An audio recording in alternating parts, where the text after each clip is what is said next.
ነሳራዎች ክርስቲያኖች ማለት ነብዩ መሐመድ አለይሂ ሰላም ከመምጣታቸው በፊት የነበረው ነብዩ ኢሳ ኢየሱስ ነው አይደል? እሱ በነበረበት ጊዜ ወንጌል ተልኮለታል። ለምን ከሙሳ በኋላ ነው ወንጌል የመጣው? እንጂል ማለት ነው። አስተውሉ፣ ሰጥቶ ላከው። ለዛም ነው አሁን ስታዩ ክርስትና በአብዛኛው የሴት እምነት ነጠላ ለብሶ የሚወጣበት ነው። ከዛ ሂዶ መሳለም፣ ከዛ ሰደቃ መስጠት፣ ከዛ መስገድ፣ ሌላ ህግጋት ምናምን የሚመለከታቸው በቃ የክርስትና የሴት ሃይማኖት ብቻ ሆኖ ቀርቷል። ነጠላ ለብሶ ሄዶ ተሳልሞ መጽዋት ሰጥቶ መመለስ ምናምን ነገር ነው።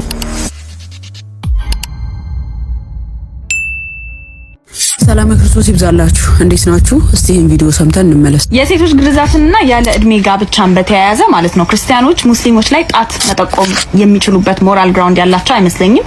ሙስሊሞችም ክርስቲያኖች ላይ ጣት የመጠቆም ሞራል ግራውንድ ያላቸው አይመስለኝም።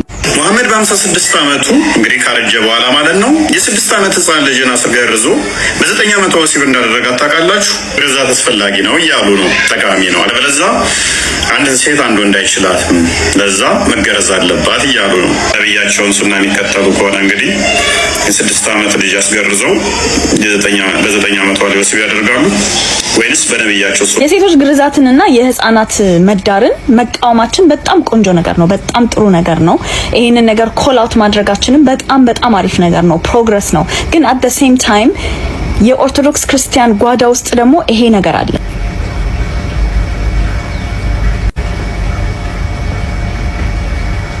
ግርዛትም ቢሆን ከአቅም በላይ እየጨመረ ነው። ስፔሻሊ ከጦርነት በኋላ የሴቶች ግርዛት እየጨመረ ነው። እሺ እንግዲህ እህታችን በእፎይ ቪዲዮ ላይ ነው ሪአክት ያደረገችው። እፎይ ምን ጊዜም እንደሚታወቀው ያለ እድሜ ጋብቻ በእስልምና በአስተምሮ ደረጃ ሲቃወም እናየዋለን። የእሱን ቪዲዮ አነሳችና ክርስቲያኖች ሙስሊሞችን ያለ እድሜ ጋብቻ ላይ ሊቃወሙ የሚችሉበት ሞራል የላቸውም፣ ሙስሊሞችም ክርስቲያኖችን ሊቃወሙ የሚችሉበት ሞራል የላቸው፣ ምክንያቱም በሁለቱም ሃይማኖት ይደረጋሉ ብላ በመጽሐፍ ደረጃ ተጠብቃት ምን ብታመጣጡ ነው።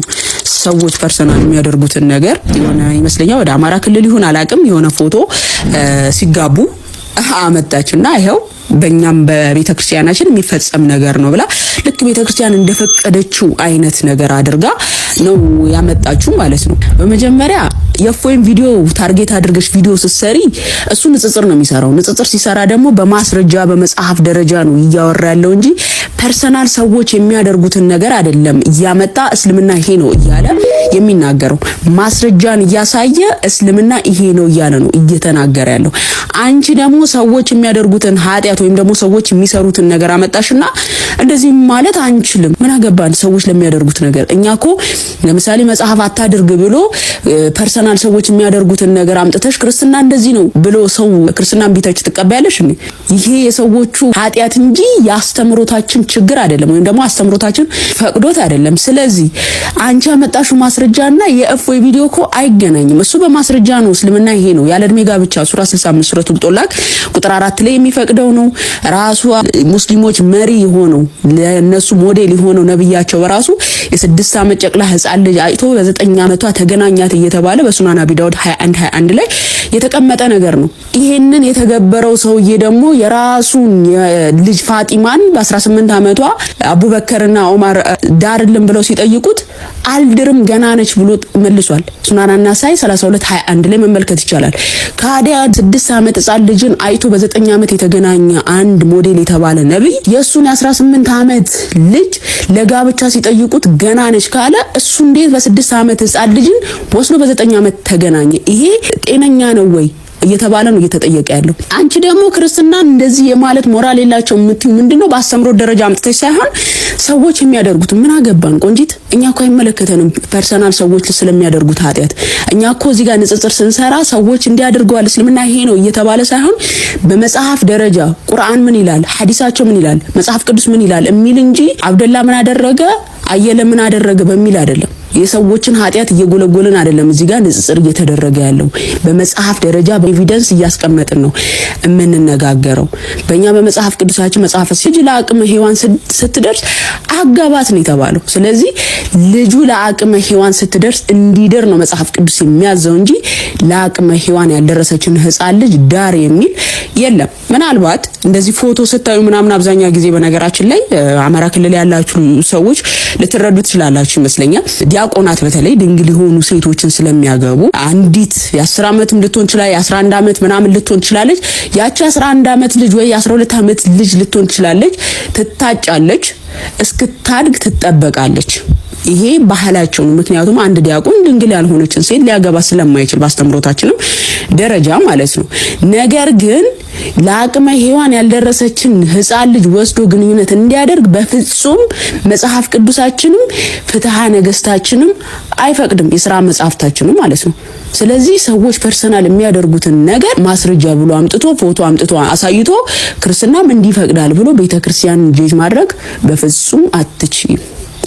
አብዛኛው ጊዜ የተገነዘብኩ ካንቺ ይቅርታ አድርጊልኝና እስልምና ብቻውን መተቸት አትችይም። ማለትም ብዙ የምታያቸው በመጽሐፍቶች ደረጃ ለህሊናሽ የማትቀበያቸው ብዙ ነገሮች አሉ። አብዛኛው ጊዜ የምትፈነጭው ምን የምትዩም በመጽሐፍ ቅዱስ ላይ ነው። ምክንያቱም መጽሐፍ ቅዱስ ላይ እንደፈለገሽ ብትናገሪ ማንም አንቺን ሊናገርሽ አይችልም። ትፈለጥ ትገደል ብሎ አንቺን ተከታትሎ አንቺን ክፉ ነገር ሊያደርስብሽ የሚችል ክርስቲያን የለም። ሲጀመርም ጊዜውን ፈቶም ካንቺ ጋር ምንትን የሚልም ስለሌለም ማለት ነው። ነገር ግን እስልምናው ላይ እንደዛ ማድረጋችሁ ምክንያቱም ባንዴ እጃቸው እንደምትገቢ ስለምታቂ ማለት ነው። ህጋቸውንም ስለምታቂ ምን ሊያደርጉሽ እንደሚችሉ ስለምታቂ አብዛኛው ጊዜ እስልምናውን ለመቃወም ስትፈልጊ ራሱ ክርስትና ምንም በማይመለከተው የሆነ ታርጌት ታደርጊያለሽ። አሁን ያለ እድሜ ጋብቻ በአስተምሮ ደረጃ እስልምና ላይ በመጽሐፋቸው ደረጃ ነው እየተነጋገርን ያለነው። ግን እነሱ እንዳይነሱብሽ እነሱ እንዳይናገሩሽ ብቻ የሆነ ፎቶ አመጣሽና ክርስትና የሚፈቅዳላልሽ ክርስትና እንደ እስልምና እንዳልሆነ ራስሽ ህሊናሽም ትገነዘቢዋለሽ ብዬ አስባለሁ። እንደፈለገሽ መፈነጭበት ሃይማኖት ያው የኛው ነው። እነሱ ላይ እንደፈለገሽ እንደማትሆኝ ስለምታቂ እነሱ ማስተባበያ ክርስትናውን ታርጌት እያደረግሽ ነው የምትናገሪው። ነሳራዎች ክርስቲያኖች ማለት ነብዩ መሐመድ አለይሂ ሰላም ከመምጣታቸው በፊት የነበረው ነብዩ ዒሳ ኢየሱስ ነው አይደል? እሱ በነበረበት ጊዜ ወንጌል ተልኮለታል። ለምን ከሙሳ በኋላ ነው ወንጌል የመጣው? እንጂል ማለት ነው።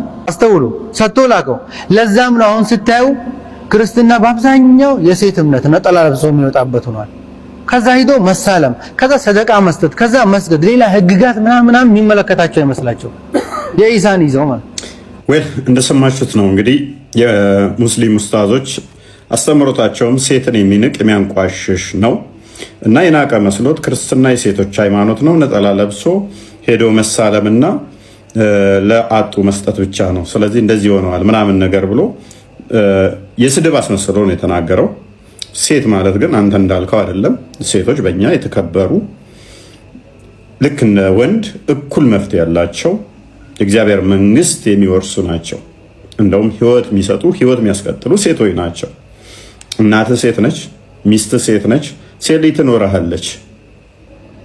በቃ የክርስትና የሴት ሃይማኖት ብቻ ሆኖ ቀርቷል። ነጠላ ለብሶ ሄዶ ተሳልሞ መጽዋት ሰጥቶ መመለስ ምናምን ነገር ምናምን ለማናናቅ ነው እንደዛ የተናገረው። በእርግጥ በእስልምናው አዎ ሴቶች ቦታ የላቸው። በእስልምና ቦታ ስለሌላቸው በክርስትናው ሴቶች ቦታ ስላላቸው እና ሸብርቀው ደምቀው ቤተክርስቲያን ሲሄዱ ስላየ ተናደደ። ነብዩ እንደዚህ ብሏል። እንደዚህ ያለ ሳሂህ ቡኻሪ 51:98 ላይ I looked at the hellfire and saw that the majority of its residents were women. ወደ ገሃነም ተመለከትኩኝ አለ። በዛም ነዋሪዎቹ አብዛኞቹ ሴቶች ናቸው አለ። በእስልምና ሴቶቹ መኖሪያቸው ገሃነም ነው። በምድር ምድራዊ ገሃነም አድርጎባቸዋል።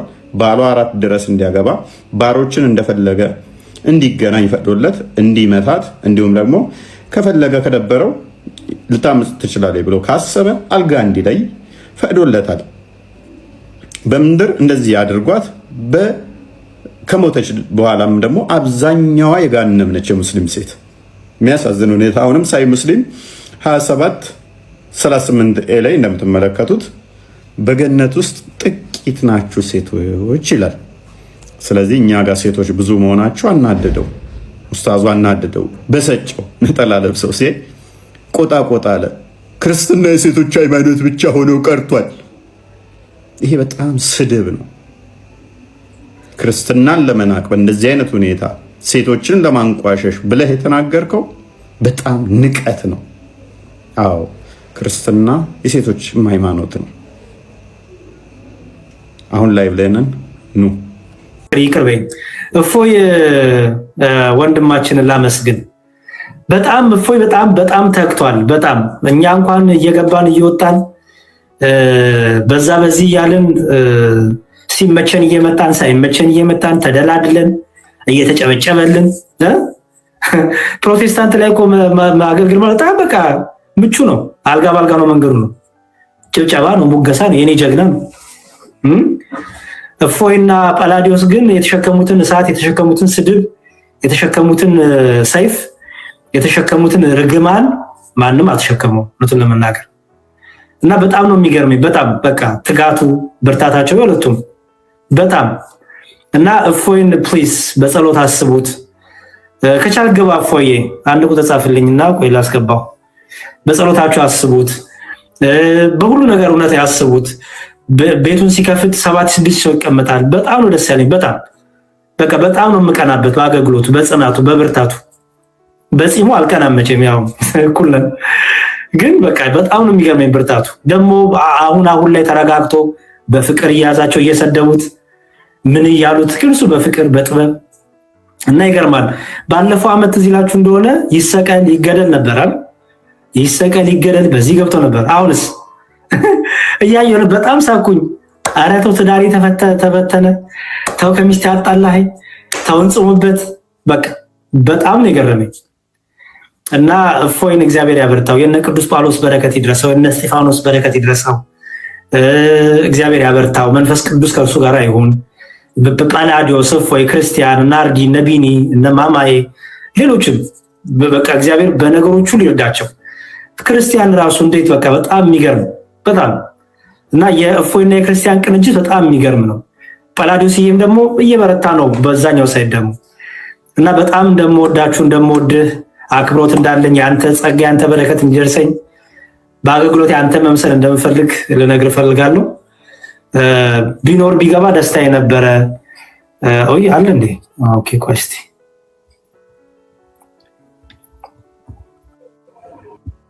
እዴ ኡስታዝ ታሸማሽመኛለህ እንዴ? አህለን ወሰህለን። እንኳን ደስ ያለ። አሜን አሜን። እፎዬ ሰላም ነው? ወፈላለው እያልኩኝ ነው። አለመችም። አረ ችግር የለውም። ወይ ጉድ! አንተ ልጅ አንተ በጣም ብዙ ሸክም ያለብህ። ሰላም ነው? እንዴት ነው? አላህ ይመስገን። ሁሉ ሰላም ተመስገን ተመስገን። አንመሳሰልም እኔና እፎይ ነው ዩኒቨርሲቲ። ቆይ ግን እንደዚህ ጠጋ ጎን ለጎን ጎን ለጎን አገልግሎት ሰላም ነው። በጣም እፎዬ በጣም ነው ደስ ያለኝ። ማርያምን በጣም ነው በቃ እኔ እንኳን ኡስታዞቻቸው ልሙጥ ናቸው። ጺም ማሳደግ ሱና ነው። ተቀያይረን ነው እንዴ? እኛ የነሱን ስናነባ አብዝተን ሱና ወደኛ ዞረ፣ እነሱ የኛን አብዝተው ሲያነቡ ጺም አልባ ሆኑ። እየበረታ ነው አገልግሎት ሁሉ ሰላም ጥሩ ነው ማለት እያየው ነው። በጣም ከጊዜ ወደ ጊዜ በቃ 6,000-7,000 ሰው ቁጭ ብሎ ይመለከታል። ያ ሁሉ ሙስሊም ነውና አሁን ደግሞ ከፍጡር በኋላ ይመቻል መሰለኝ አንተን ለመከታተል። እንትን ነው ቀጣይ አስፈጣሪያቸው እኔ ነኝ እና እየጠበቁ ነው። አምና እንትን አይ ቲንክ ኤርፖርት አዘጋጅቶት መሰለኝ መስቀል አደባባይ ላይ እፎይ ይሰቀል በሚል ነበር ያፈጠሩ እንትን ያሉት። ዘንድሮ የራሴን ነው የፈለጉት እና ቴምርና ውሃ አዘጋጁ። በጣም ይገርማል። ባለፈው ዓመት በቃ ይሰቀል ይደብደብ እንዲሁን ሲባል ዛሬ ገብተው ግን በቃ እፎይ ትክክል ነው፣ እፎይ ልክ ነው፣ እፎይ እንዲህ ነው ሲሉ እሱን ዲፈረንስ እሱን ልዩነት አየኸው አይደለ? እፎይ ቼንጆች አሉ። በጣም የማይታመን ቼንጅ ከራሳቸው የመጣ አምና ሲቃወሙኝ የነበረው አሁን ላይ ኡስታዞቻቸው ብቻ እንደዋሿቸው ተረድተውታል። አሁን የተረዳሁት እሱን ነው። ኡስታዞቻቸው እንደዋሿቸው ያው ሃይማኖት ጉዳይ ሆኖባቸው እንጂ እንደዋሿቸው አውቀውታል። አሁን ጥሩ ሂደት ነው እያስባለሁ ለኔክስት ለሚመጣው። ሌላው ዝም ብሎ ነገ ተነስቶ አሁን ይሰቀል ይፈለጥ ማንም ላይ ይላሉ ብዬ አላስብም። በተቻለ መጠን አለፈ ስህተታቸው ይማራሉ ብዬ አስባለሁ። አምና ይሰቀል ያለ ዘንድሮ ደግሞ አድናቂ ነኝ ካለ ኔክስት ይር በዚሁ እንትን ላይ ይሰቀል የሚልበት አይኖርም ብዬ አስባለሁ። ምክንያቱም ውስጣቶቻቸው አሁን ጥሪ ቢያቀርቡ ራሱ አይሰሟቸውም እያዩት ስለሆነ ማለት ነው። እና ጥሩ ነው፣ ምንም አይል። እንትንም ደግሞ በዚሁ ቅድም ነው የሆነ ቪዲዮ እያየሁ ነበር። አይ ቲንክ የሆነ ፕሮቴስታንት ገብቶ ሙስሊም ነኝ ብሎ ለመዋሸት ሞክሮ በጣም በቃ አበሳጭቶት እንደነበረም አይቻለሁ። እና ይሄን ጥሩ እየተሰራ ያለውን ነገር ለመበጥበጥ ብዙ ነገር እንትን ይላል። የድራማ እየተሰራ ነው የሚባለውን በዛ ቤት ያለውን ነገር እዚህም አለ ብሎ ስም ለማጥፋት ስላለ አይ ቲንክ እሱንም መጠንቀቅ ደንብ አለብህ። አንተም ለነገሩ ጎበዝ ነህ። እንጠነቀቃለን። በእንደዚህ አይነት ጉዳይ ላይ ቼክ እናደርጋለን። ክሮስ ቼክ ሳናደርግ ማውራት ራሱ አንፈልግም። ቼክ አድርገናቸው ነው። ኢቨን ኢንካፔብል ከሆኑ ራሱ እኮ እዚህ ስማች ገስ ላይ እናስቀምጣቸው። የሆነ ለመወያየት ብቃት ከሌላቸው ገስ ላይ እናስቀምጣቸው። እዛኛው ቤት እንደሚደረገው እኛ ጋር እንዲመጣ ስለማንፈልግ እዛኛው ቤት አሁን በቃ የመጨረሻ መፍትሄ ያሏት ምንድነው? እሱ የሰዎችን አይምሮ መያዣ። ሰው እየሰለመ ነው። ዛሬ እኮ 5 ሰው ሰለመ፣ ዛሬ እኮ 8 ሰው ሰለመ፣ ዛሬ 10 ሰው ሰለመ። ሚስቶቻቸውን እዛው ሻዳ እያስያዙ እኛ ቤት ገብተው አላህን ክደው ነው በየቀኑ የሚወጡት። እነሱንም ሻዳ እያስያዙ ያ አሁን ኦዲየንስ በደንብ አውቆታል። በፊት ላይ የሚደነግጥ አይነት ስታፍ የሚሰማው አሁን ሰው ሰለመ ቢባል አሁን ድራማ እንደሆነ በቃ 80% ድራማ እንደሆነ እኛ ሳንሆን ራሳቸው ሰዎች እንዲያውቁት አድርገናል። ይህንን ታክቲካቸው መተን ጥለነዋል። በፊት ላይ የሚጠቀሙት ምንድነው? እሱ 9 ድራማ ቢሰሩ አንደኛው ከዛ በኋላ እንትን ይላል። ኦኬ ሰው እየሰለመ ነው የሚል አይነት ስታፍ አይምሮ ላይ መስራት ስራ ነበር የሚሰሩት። ምንም አያውቁት ከሆነ ህንድ የሆነች ግዛት ውስጥ ምናምን ነገር ኡመር የሚባል ሰለመ ብለው ቪዲዮ ይሰራሉ። ሚዲያ ላይ ቴሌቪዥን ላይ ይሰራሉ ማለት ነው። ይሄ ምንድነው? ታክቲካቸው ነው። በቃ እውነት ያለው እዛ ነው ምናምን ብሎ ሰው እንዲያስብ የማድረጊያ ስልታቸው ነች። አስተምሮት ላይ ከማቆም ይልቅ በፕሮፓጋንዳ ማቆም። ይሄ ሰው እኮ እየሰለመ ነው፣ ወደ ክርስትና እኮ ሰው አይመጣም። አይናቸው እያየ ወደ ክርስትና ሰው እየመጣ አንድ ሰው በህይወቴ ክርስቲያን ሆኖ አይቻላልም ይሉሃል። ከዛ ክርስቲያን የሆኑትን ደግሞ ይሄዱና እንደዚህ ትሆናለህ፣ እንገላሃለን፣ እንፈልጣሃለን፣ እንቆርጣሃለን ይሉታል። አንድ ክርስቲያን ሆኖ አያውቅም ከእስልምና ወጥተው ደግሞ ይለዋል። ይሄ ለዘመናት የተጠቀሙበት ታክቲካቸው ነበረ። ይህንን ሳይኮሎጂካል እንደዚህ አይነት የተገነቡበትን እሳቢያቸውን ሰብረነዋል፣ ወደ አስተምሮት እንዲወርድ ማለት ነው። ያ ደግሞ ምን አድርጎታል? አስተምሮት ላይ እንደሌሉ ገብቷቸዋል አሁን ማለት ነው። ስለዚህ ምዕምኑ አሁን ከተራ ፕሮፓጋንዳ ይልቅ ቆም ብሎ ሲያስበው ጤናማ አካሄድ እንዳልሆነ እየገባቸው ነው። ለዛ ነው እኔ ጋ ሜቢ ታዝባችሁ ከሆነ ከክርስቲያኑ ባልተናነሰ ሙስሊሙ ነው ኦዲየንሴ። ምንፈልገውም እሱን ነው፣ ለነሱ ተደራሽ መሆንን ነው ምንፈልገው እና ግባት ጥሩ ነው ብዬ አስባለሁ። እግዚአብሔር ክብሩን ይውሰድ። የተሻለ ጊዜ መጥቶ ለነሱም እውነት በደንብ የሚበራላቸው አድርግላቸው። አሜን አሜን። ትልቅ ነገር ነው በጣም። የመጨረሻ እድል ስጥና ለክርስቲያኖች በተለይ የምታስተላልፈው መልእክት ምንድን ነው? አይ ኖ በእስልምና በኩል ያለውን ክሊር ነው፣ ግልጽ ነው። ለክርስቲያኖች ግን የምታስተላልፈው ነገር ምንድን ነው? እንዲበረቱ፣ እንዲጠነክሩ እስካሁን በነበረ አገልግሎት ላይ ከዚህ በኋላም ባለው ላይ በተለይ ለክርስቲያን እህቶች ወንድሞች የምታስተላልፈው ነገር ምንድን ነው? ደግሞ ምን እንጠብቅ? ምን ይዘህ ትመጣለህ? ምን እንጠብቅ? አይ ቲንክ ዩቲዩብን በደንብ ኦርጋናይዝ ሆኖ እያየሁት ነው እና እሱም ቆንጆ ነገር ነው። እነዚህን ጠቅላላ አድርገን ንገረንና ወደ ቶፒካችን እኛ እንመለሳለን። እኔ እንኳን ደስ ያለ ነበር ድል ነበር የገባው ሽፍት ሆነ። ኤኒዌይስ ያው ብንኖር እንግዲህ እንደ እግዚአብሔር ፍቃድ የተሻለ ነገር ሁሉም መስራት ነው። ከቻልን መስራት፣ ካልቻልን ደግሞ አትሊስት ለሰዎች እንቅፋት አለመሆን በጣም ጤናማ ነው። በቻልነው ነገር መስራት፣ በቻልነው መጠን መስራት ጤናማ ነው። በእስልምናው አንድ አባባል አስተምሮ አለ። አባባል ሳይሆን አስተምሮ ነው። በሃይማኖቱም በቁርአን ውስጥ ባለ ቃል ላይ ማይስማማ ወይም ማይሆን አላህ ከተናገረው ተቃውሞ ከመጣ የአላህ ቃል ሲላገጥበት በሶስት ነገር አስቆም ይላል። አንደኛ በእጅ በፎርስ ማለት ነው፣ በጉልበት አስቆሙት።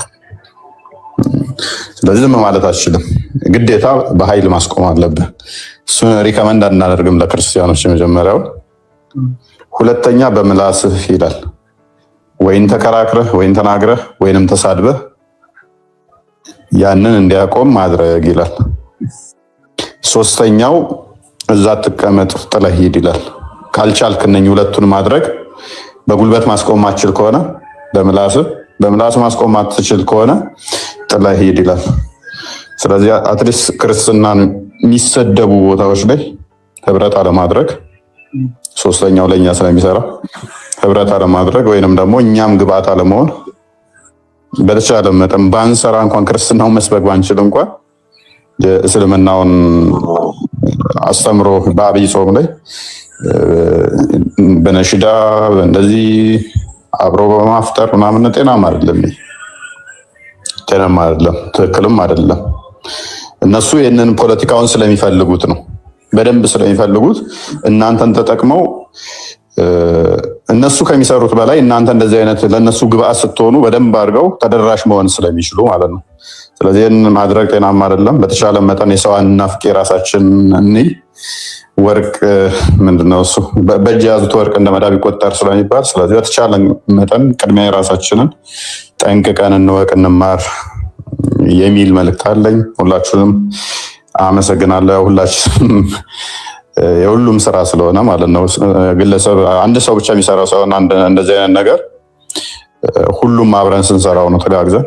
አድማጩም ተመልካቹም መናበብ ከቻለን ውጤታማ እንሆናለን።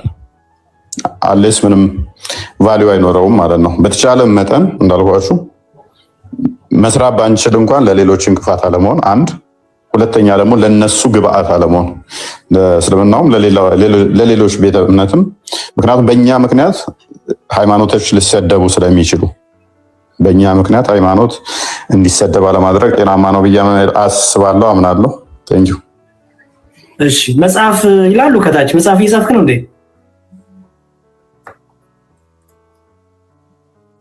መጽሐፍ ትንሽ እስልምናው ላይ አስቸጋሪ ነው። ብዙ ነገሮች አሉ። እንደ ሌላው አይደለም። ዝም ብላችሁ የምጽፉት ነገር አይደለም። ከዛ ከተጻፈ በኋላ ብዙ ነገሮች አሉት። ብቻ ብዙ ነገር ነበረ፣ ብዙ ነገር እንደዛ እንለፈው። እንደ ሌላው አይደለም። ዝም ብላችሁ ጽፋችሁ የምታሳትሙት አይደለም መጽሐፍ። ለዛ መጽሐፉን ጉዳይ እንተውና ያው ያለው ሊያስተምሩት ለዚሁ ኖርማል እንትኑ ላይ ማውራት የተሻለ ነው። ብዙ ችግሮች ስላሉ ማለት ነው። እሺ መልካም። በጣም እፎይን እንወደዋለን። ፍቅራችሁን ግለጹለት፣ በጸሎት አስቡት፣ እንዲበረታ እንዲተጋ። ወደ አስተምሮ ግቡ። እድሜ እንዲሰጠው አሁን በሚታርግ እግዚአብሔር እድሜ የሚሰጠው የአገልግሎት እድሜ እንዲሰጠው እፎይ አመለጠ። እሺ የአገልግሎት እድሜውን እግዚአብሔር እንዲጨምርለት በጸሎት እናስበው። እሱን ተከትላችሁ የመጣችሁ ሙስሊሞች አላችሁ፣ ይታየኛል ኮመንት ላይ የስድብ ማት ከምጽፉ በመረጃው ሞግቱት። እኔ ያንን ነው የምለው። እኔ እስካሁን እፎይን ሁሉ ሰው ይሰድበዋል፣ በተለይ በእስልምና ያሉ ወንድሞች እህቶች። እኔ አንዳቸውን ግን ወጥተው ይሄ የጠቀስከው አዲስ ትክክል አይደለም፣ ይሄ የጠቀስከው ቁርአን ትክክል አይደለም ያለው አላየሁም፣ እውነት አላየሁም። እስቲ ይሄን ዋሽታል፣ ይሄን ከዚህ አንጻር ያለውን ያላየሁም። በቃ ሁሉም ይወጣል ይሰድበዋል። አንተ እንዲህ ነህ፣ አንተ እንዲህ ነህ፣ አንተ በዚህ ገብታ፣ አንተ በዚህ ገብታ፣ ገዝተ ላይ ይገባሉ፣ ይሰድቡታል። እና እኔ ነው ከዛ ይልቅ ለምንድን ነው በመረጃ የሚመልሱለት? ለምን አትጠይቁም እንደ እናንተ ራሳችሁ እንዴ? እስከ መቼ ነው የምንሰድበው? ይሄ ልጅ እስከ መቼ ነው የምንነቅፈው? እስቲ አንድ ቀን እንኳን የሚያነሳውን ነገር በእውቀት እንሞግተው። ይሄ ማለት ይሄ አልከው ከዚህ አንጻር ትክክል አይደለም በሉት። አሁን ምን እየሰደባችሁ ነው? እኔ ምን ስድብ እንደሆነ ቫይታሚን ለሚሳደበው ሰው ነው ማዝነውና ኤኒዌይ ስድብ ስለለመደባችሁ ስድብ በጣም በቃ ህይወት ስላደረጋችሁት ይመስለኛል ጭንቅላታችሁንም እያሰራችሁ አይደለም። እና ጠይቁ፣ እሺ በቃ ጠይቁ።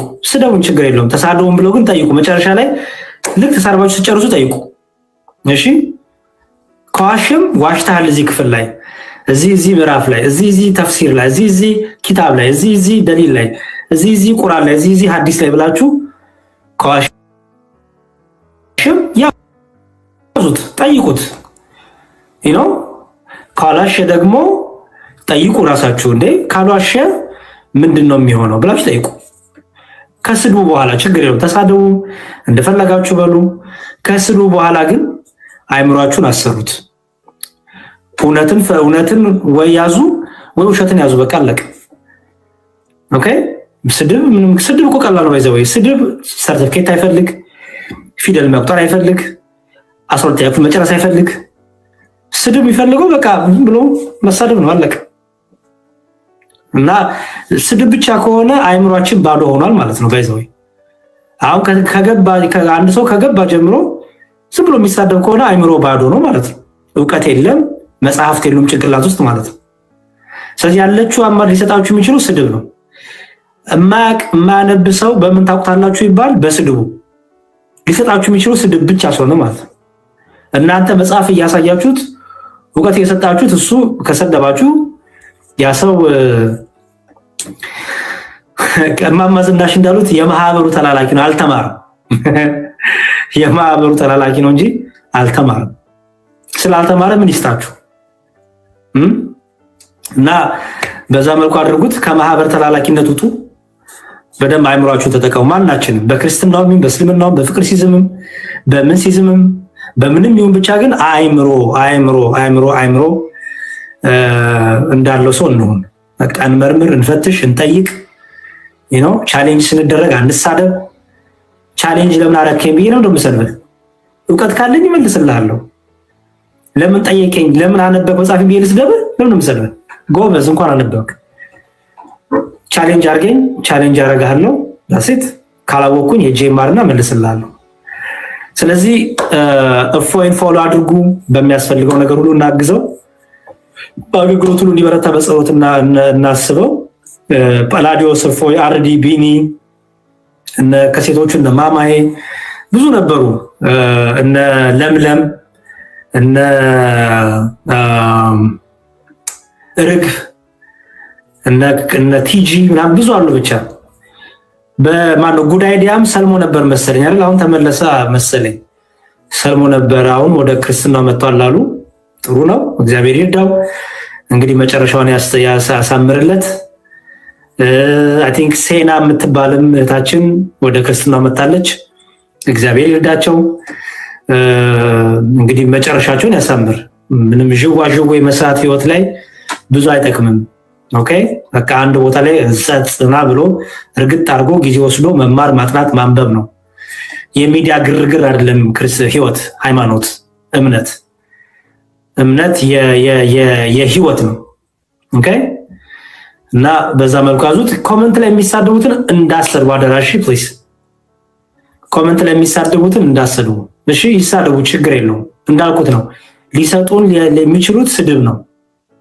ኦኬ ስለዚህ ይሳደቡ፣ ኢስ ፋይን፣ ምን ችግር የለውም። ዮሐድዬማ የታወቀ ነው። ዮሐድዬማ አለ። ዮሐድዬ በፕሮቴስታንቱም በሁለቱም ስላለ ብዬ ነው። ዮሐድሻማ ልዩ ወንድም ነው፣ ታላቅ ወንድም ነው። እሺ አንተ መቼ ነው ተመረቅ ለሰው የምታስተምረው? እኔ አስተማሪ ነኝ እኮ አላልኩም ወንድም አለ። መቼ አስተማርኩ? እኔ የተማርኳትን ወንድሞች ቤተክርስቲያን አስተማሪችን እያቀበልኩኝ ነው፣ እየተማማር ነው። እኔ አስተማሪ ነኝ አላልኩም። ተሸወርክ፣ ተበላ። እሺ ልመለስ ዳታ አንቺ ጋርና በቃ አንድ ቆንጂትን ተቀብዬ ጨርሳለሁ። መሸኔ ጋርም አለሽ አይደል? አለው ይቅርበኝ ስላቆየሁሽ። በፍጹም ኧረ እንዴ ታላቅ ይቀር። ስለዚህ የቅዱስ ቁርባኑን ወይ ባል ወይ ሚስት የማይቀበሉበት ምክንያት ምንድን ነው የሚለው መጀመሪያ መታየት አለበት። ኦኬ እንዳልኩሽ የትምህርት እጥረት አለመረዳት ከሆነ እንዲማሩ፣ ምክንያቱም ኦልሬዲ ስጋው ደግሞ ተቀብለው ወደ ጋብቻ የገቡት። ስለዚህ ለምንድነው የማይቀበሉት የሚለውን ምክረ ንስሐ የንስሐ አባት የካህን በማዕከላችሁ ሆኖ ጥቅሙ እሱ ነው። ስለዚህ መጀመሪያ የሚደረገው እሱ ነው። ከአንቺ የሚጠበቁትን ነገሮች ታደርጊያለሽ። ያ ሰው ወደ ቤተክርስቲያን እንዲመጣ፣ ያ ሰው ወደ ቅዱስ ቁርባን ህይወት እንዲመጣ ማለት ነው። በተለያየ ምክንያትም በስራ ምክንያት አንዳንድ ሰዎች ከሀገር ሊወጡ ይችላሉ። አንዳንድ ሰዎች ትልሉ ይችላሉ። ተነጋግራችሁ እሱም ባለበት አንቺም ባለሽበት ስጋው ደሙ መቀበል ትችላላችሁ ባላችሁ ቤተክርስቲያን። ምንም የሚከለክላችሁ ነገር የለም። እንደዚህ የሚያደርጉ ሰዎች አሉ። ባልየው ብዙ ጊዜ ወደ ትራቭል ያደርጋሉ ወደ ውጭ ሀገር፣ እሷ ኢትዮጵያ ነው ያለችው። ስለዚህ ምን ያደርጋሉ? እየተነጋገሩ ፕላን አድርገው እሱም ባለበት ሀገር ቤተክርስቲያን ካለ ሄዶ ይቆርባል፣ እሷም በኢትዮጵያ ስላለች ይቆርባሉ ማለት ነው። ስለዚህ ዲስታንሱ አንዳንዴ ምክንያት አይሆንም ማለት ነው። አለስ ሌላ ቅራኔ ሌላ ችግር ከሌለ በስተቀር እሱን እያደረጉ እንትን ማድረግ ነው። ደግሞ ቤተክርስቲያን የሌለበት ቦታ ደግሞ የሚሄድ ሰው ካለ ደግሞ አንቺ ያ ሰው እስኪመጣ ድረስ በግልሽ እየሄድሽ መቀበል፣ ልጆችሽን ማቁረብ፣ በትዳርሽ ራሱ በዛ መልኩ ማስባረክ፣ ጸንተሽም መቆየት ራሱ በራሱ ትልቅ ነገር ነውና በማዕከል ቅራኔና ሌላ ነገር ተቃይ ነገር እስከሄደ ድረስ ስጋው ደሙን ከመቀበል የሚከለክለው ነገር የለም። ሁለተኛው መልሶ ይሄ ነው። የአንደኛው ምን ነበር የመጀመሪያው ጥያቄሽ? የመጀመሪያው ጥያቄ ያው እንዲሁ በጋብቻ ውስጥ ልጆች ከመጡ በኋላ ሃይማኖት የሃይማኖት ልዩነት ሃይማኖት ቢቀየር የሚለው ነገር እንዳልኩት አሁንም የንስሐ አባት የሚለው ነገር ይመጣል ማለት ነው። አንድ ሁለት በጋብቻ ያሉ ሰዎች የሆነ ቅራኔ ቢኖራቸው እና የሃይማኖት ልዩነት ቢኖራቸው የጊዜ በኋላ እነዛ ሰዎች የመጀመሪያው ያ ሰው የሃይማኖቱን መለወጥ ምንድነው ምክንያቱ? ትምህርት አለመማር ነው? አለማወቅ ነው? ምንድነው? ምን ተፈጥሮ ነው የሚለውን የንስሐ አባት አንቺ ሁሉም ተሰብስበው እንደ ቤተሰብ እንደ አንድ አካል ሆናችሁ ታወራላችሁ ማለት ነው። ኦኬ። ምክንያቱም በእኛ እንደምታውቂው 3-4 ሚስት ማግባት አይቻልም። እገሌ አማረችኝ፣ እገሌ ወጣ አማረኝ፣ እገሌ አልጋ ላይ አማረችኝ እያለ እንስሳ መሆን አይቻልም። የእንስሳ ባህሪ ሊኖረው አይገባም። የውሻ ባህሪ ይሄ ያችንም መላስ የውሻ ባህሪ ነው። በእኛ በክርስትናው ከአንድ ሴት በላይ ማግባት ዝሙት ነው፣ አመንዝራነት ነው፣ እንስሳነት ነው። ስለዚህ ምክንያቱ ሚወጣልኝ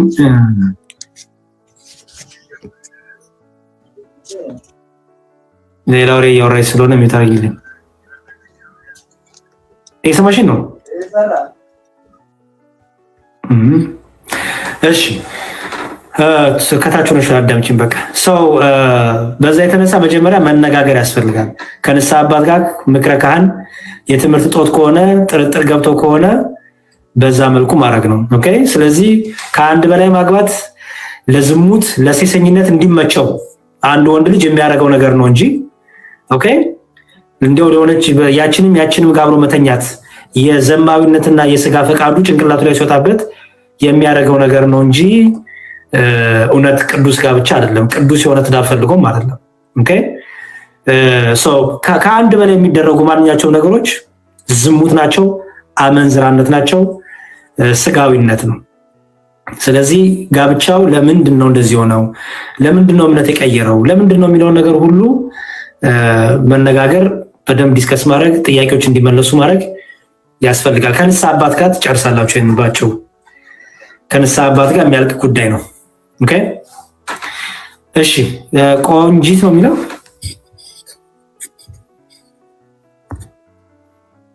ሰላም ዳቂው እንዴት ነው? እግዚአብሔር ይመስገን ሰላም ነው። እግዚአብሔር ይመስገን። እኔ አንድ ሁለት ጥያቄ ልጠይቅ ነበር። እሺ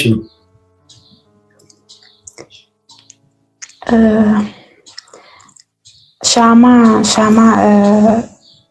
ስለት የተሳልነው ሻማ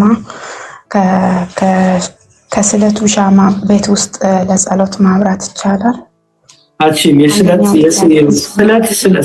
ነው የሚሰጥ ነው። ለእግዚአብሔር በቃ ለእግዚአብሔር መስጠት ነው። እንደተሳልሹ ለቤተክርስቲያን አስገባለሁ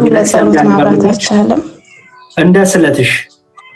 ለምሳሌ ቤተክርስቲያን መጥቼ ሻማ ብዙ ጊዜ ያው ታውቂያለሽ፣ የስለት ብዙ ጊዜ በቤተክርስቲያን የሚፈጸም ነው። ስለት በቤተክርስቲያን ይፈጸም ነው። ስለዚህ በቤተክርስቲያን የሚፈጸመው ነገር ወደ ቤት ማድረግ አይቻልም ባጭሩ።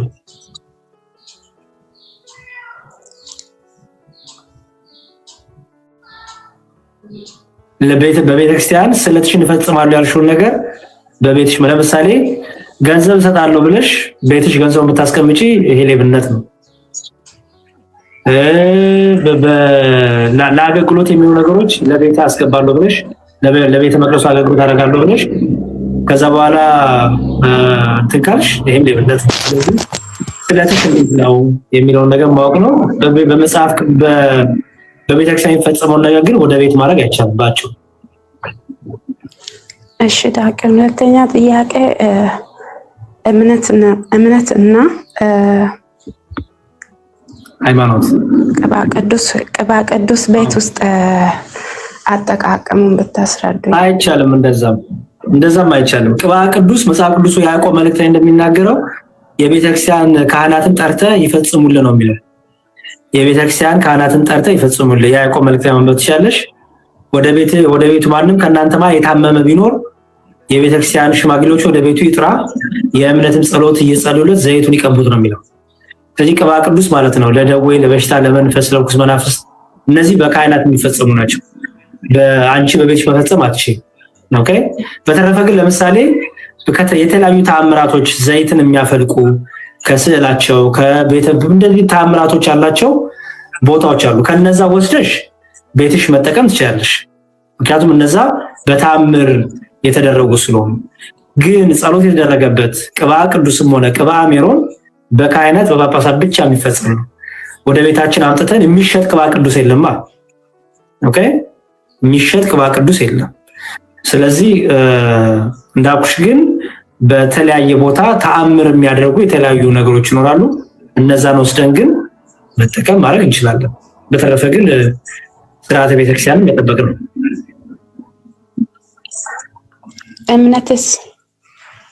እምነትማ ቤትሽ የምታደርጊው ነው። እሱ ምንም ከቤተክርስቲያን እኮ አባቶች የሚሰጡሽ ነው። እሺ ዳቅም አመሰግናለሁ። ይሄ ቅባ ቅዱስ የሚሸጥ ነው የሚለው ነገር ስርዓተ ቤተክርስቲያን አይደለም። እውነቱን ለመናገር የሚሸጥ ቅባ ቅዱስ የለም። በቃ ከካህናቱ የሚቀቡሽ በቤተ መቅደስ ትሄጃለሽ። ለዚያውም አንቺ እንደውም ትልቅ ሰው ስለሆንሽ ካህኑ ራሱ ለምሳሌ ሰውነትሽ ላይ ያለውን ነገር ካህኑ ራሱ አይቀባም። እንትንና እዛው ቤተክርስቲያን ትመጫለሽ። ከዛ ለምንትኖች ካሉ ዲያቆናዊት አሉ፣ እናቶች አሉ። ለእነሱ እናቶች እጃቸውን ይዞ እንዲቀቡሽ ነው የሚያደርገው እንጂ ካህኑ ራሱ ይሄ ሰውነትሽ እንዲቀባ ራሱ አይፈቀድለትም። ምክንያቱም መፈተን እንዳይመጣ ቀባሽ ስጋዊ ነገር እንዳይመጣ በጣም ጥንቃቄ ያለው ራሱ ይሄ ራሱ አፈጻጸሙ።